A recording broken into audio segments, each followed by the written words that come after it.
I became aware of this woman named Vivian Maier through friends who were not in the photography world.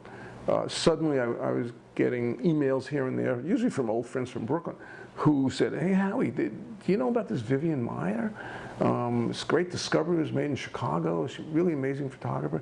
And so I went online, or they sent me links and saw this 10-minute news piece that CBS in Chicago had done around really the first exhibition of her work at the Chicago, I think, Historical Society or Cultural Center, I forget. And right away the idea of this great photographer whose work was buried all these years and nobody really knew about her caught the imagination of people quickly, and whoever heard it, and then you see, of course, the photographs. And to the layperson, the photographs are really wonderful and very easy to comprehend and to enjoy. For me, I thought, well, they look pretty good. They're interesting photographs. Certainly nothing that would set the world on fire, but very nice, and it's not for me. I immediately said to myself, it's not for me. Why? Because I assumed that the discovery was of her negatives, and any prints that might be made for the world would be posthumous prints. And I don't like to show and sell posthumous prints. I have in the past on occasion when I think it's really the only way for an important photographer to be out there in the world. I did posthumous prints with Martin Munkachi starting back in the 80s, because he's probably one of the most important photographers who lived in the 20th century, and the least known, and the only possibility, because there was very little original material that existed, was to make posthumous prints. Well, with Vivian Maier, I didn't think she was important enough, so I basically let it go. And then several months later, I received a phone call from a person with a small gallery in Chicago who was dealing in paintings. He was doing a Vivian Maier show, and he said, "You should check it out." I said, "Well, I already kind of checked it out. There's nothing vintage and original." He said, "Oh, you're wrong. There are. There's vintage prints. I have some here in my gallery." Really? So I said, "Okay."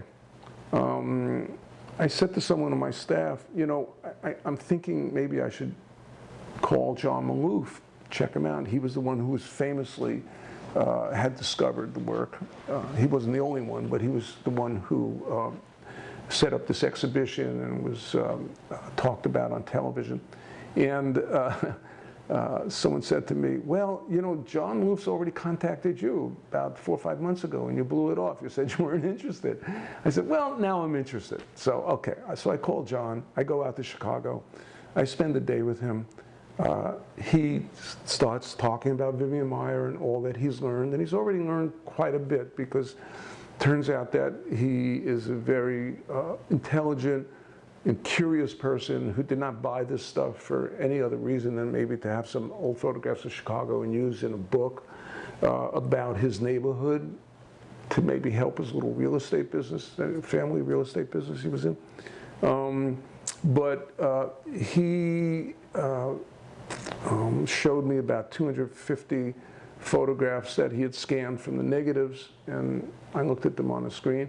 And he also showed me a lot of original prints that she had made. Whether they were truly vintage or not, I had doubts about most of them, but they were prints that she made. And it was funny, because it turned out that the prints that she made, I didn't think very much of. They were obviously made in a rushed way. She made them, she didn't make a second print to improve upon it. I learned shortly after that she never even made contact sheets. So the assumption is she went in the darkroom with negatives, might hold it up to a dark light and see a negative and then put it in larger and print it. So that limited, I think, what she could do in the darkroom, and then she didn't have use of a darkroom most of the time. So her own prints became irrelevant. But at the same time, I really got interested in her work.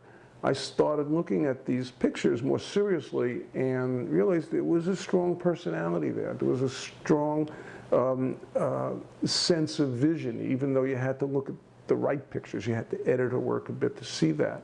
But most importantly was the story. I mean, I was completely blown away. Just like thousands and thousands of people are now, by this person who photographed obsessively, knew what she was doing somehow, but was a complete mystery. How does this happen? Nobody knew about it. Nobody. You can't find any link to her and anything else going on in the photography world, although my assumption was, and is much stronger now, that obviously she looked at good photography. She went to museum shows. She had books. So she was certainly informed, but she did not communicate her photographs with her serious photographs with anybody. Yes, the pictures of the kids that she worked for as a nanny, you know, she would share that with the families and whatnot, but she had this other side to her. And I was completely blown away by all this, and I thought to myself, well, maybe I'll make an exception and get involved, even though I know I'm going to be showing posthumous prints, because it's just too compelling not to do. And that was it. I started to work with John at that point. How many years ago is that now? Maybe 5, 6 years ago. And it's really been an amazing experience. I've never had an experience like it in all my years. In the incredible desire for her work, popularity of her work, and world around. I mean, we've sold as many pictures in other continents as I have in this country.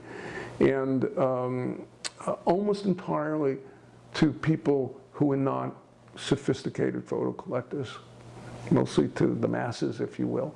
And part of that is a little bit of snobbery, I think, from the photo intelligentsia, who haven't taken the time to really explore her work deeply, and are very idealistically inclined about posthumous prints. It's not good, you can't do it.